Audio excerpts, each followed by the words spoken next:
Hello again, this is Mike with Toy Train Tips and Tricks, and here we have my newest eBay purchase. This set me back a whole $21. I was shocked at the low bid that won on this one. And what we have here is 1984's reissue of the original post-war Lionel 356 operating freight station. The 356 was offered from 1952 to 1957, and this version was made by MPC in 1984, and it has been reissued in the 2000s and recently, and things have been changed about it. There's a holiday version and a command control version. Let's just say that this has been around for quite a while. So, the operating freight station, what occurs is you have these two baggage carts that sit on this track, and the track vibrates with a vibrotor motor, just like with the 3656 operating cattle car. And so the baggage cart goes around and goes into the building, and that releases a second cart to come out. So you only see one at a time, but there's always one out there looping around. You also have a light in the building. Just like with the 3656 with a vibrotor motor, you're going to have frequent adjustments to make. So you're going to want to keep this towards the front of the layout.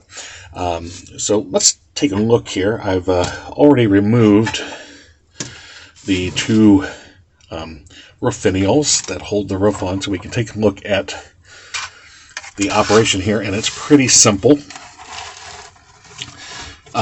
What we have here is a little trigger that, as one cart comes through, it lifts this trigger and releases the second cart to make its rounds.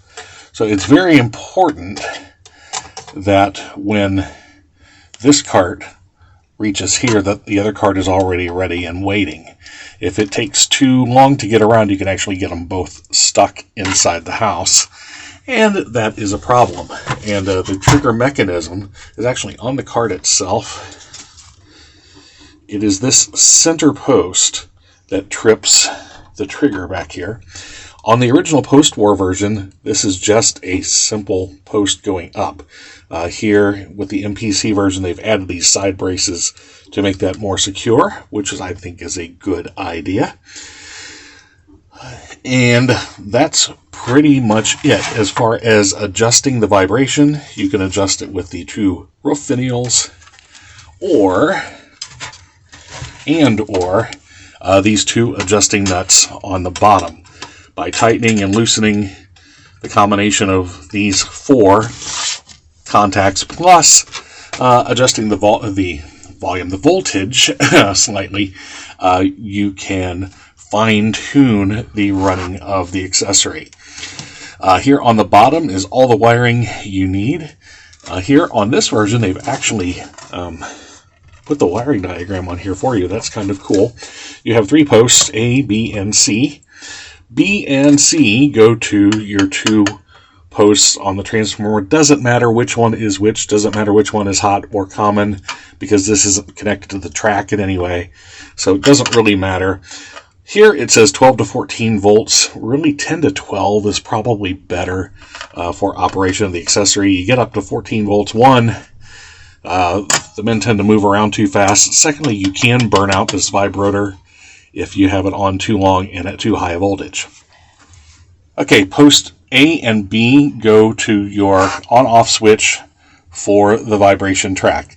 When A and B are connected, your light bulb will light. That will stay on all the time. B and C. A and B control the operation of the track itself. You can use the original controller that came with it, or if you think this is too big and boxy, a simple single pole double throw on-off switch will work. But basically all you're doing is you are sending the power from here to complete the circuit for the vibrotor. And in my testing, I'm going to hot wire it using alligator clips because this particular switch is dead, and I don't want to wire up a complicated single throw for the workbench here for demonstration purposes. So you're going to see a sloppy wiring job, but it's going to work. Okay, so you can see my temporary wiring here. I've got my accessory power pack and we're wired to posts B and C. And then from A to B, I'm just hot wiring it here with these alligator clips. When I put them together, it vibrates. So what I recommend on the adjustments is when you first get it, start with everything tightened down and then slowly adjust it by loosening the nuts to adjust your operation. So this isn't going to be really level because of my... And it's hard to tell, but the light is on. Here, let me take the spotlight off. There you can see the light inside is on. The bright spotlights are kind of hiding it. So we're going to start by putting one card on here and seeing what happens, and turn it on, and you see how he's moving. He's going to have a little trouble getting around the corner. That is typical. He's going to have... Let me adjust the voltage a little bit.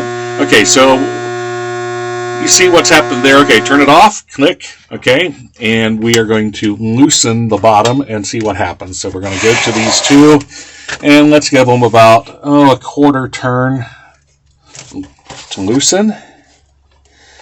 And let's see what that does to our operation. We're going to put the cart back on. See, he's much faster this time just by loosening that. And see if he makes it around the corner. Okay.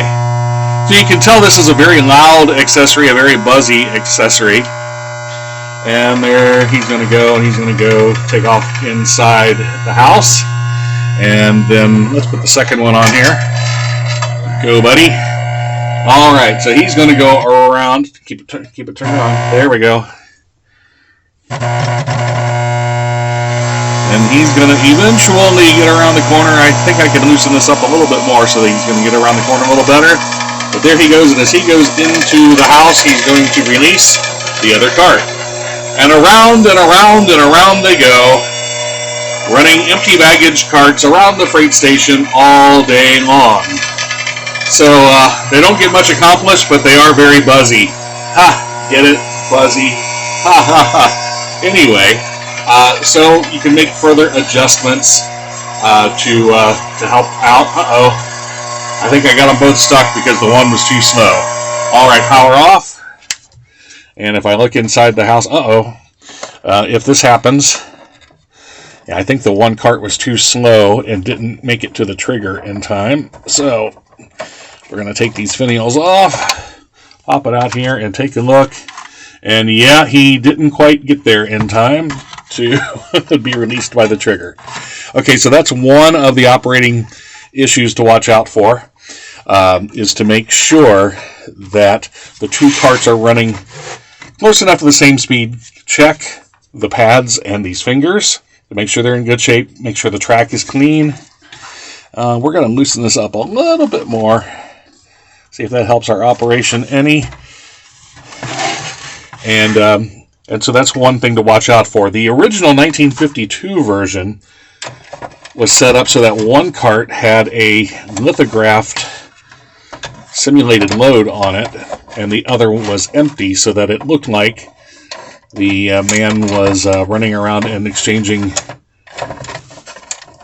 empties for loads. But what the service department quickly found was problems that the loaded cart operated much slower around the track than the empty cart, and it created lots of problems with carts getting stuck inside the house.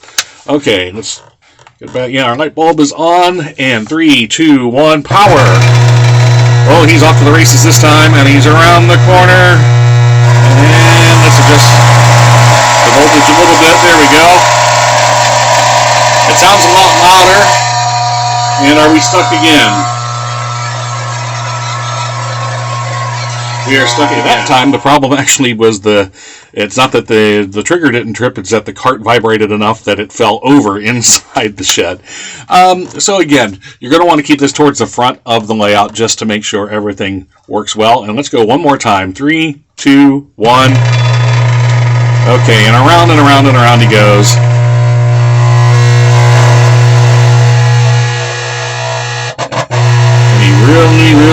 Really wants to slow down on that corner.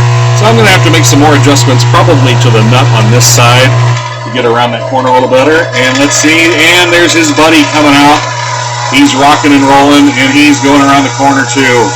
And they're off. So you'll definitely want to put an on-off switch on this accessory because it is loud and can be quite annoying after a while. But at the same time, it is... Oh, come on. Why are we hanging up in there? Come here, bud. Like I said, you'll want to... there we go. Like I said, you will want to keep this towards the front. Oh, by the way, power off. On the cart, another important piece is right here. Right here, this little nub, that helps guide the cart around the outside of the track. If that is missing, the cart will ride up and over and get stuck in the curves. So you don't want that to happen. So make sure any carts that you purchase have that nub in place. The finger pads are replaceable. This one appears to be in pretty good shape. Also, you want to keep the track clean. This one's kind of dusty. That might be part of our problem. And then also, make your adjustments, tightening it, loosening it, and adjusting the incoming voltage. That's going to be how you're going to make your adjustments. Like I said, when this was new, the price tag on the box said $86. Got it for $21. I was shocked to get one in the original box for such a low price. Now, a original post-war version in similar condition, probably going to be 2 to 3 times as much. One of the advantages of getting a reissue is that there's no collector market, and so they're less expensive. They're also newer, so there's fewer parts. The parts are 30 years newer than on the post-war version. Original carts on the post-war version could be dark green, light green, orange, or red. Reissues can be anything. I've seen white, I've seen green, I've seen orange. There's a whole gamut of colors. Also, there are differences between the post-war and other versions as to what posters you have. Here during the MPC era, you have advertisements for companies that are in the General Mills Fun Dimensions family: Wheaties, Cheerios, Gold Medal. I think Red Lobster was part of the General Mills family at that time as well. That's why they are there. And of course the Lionel.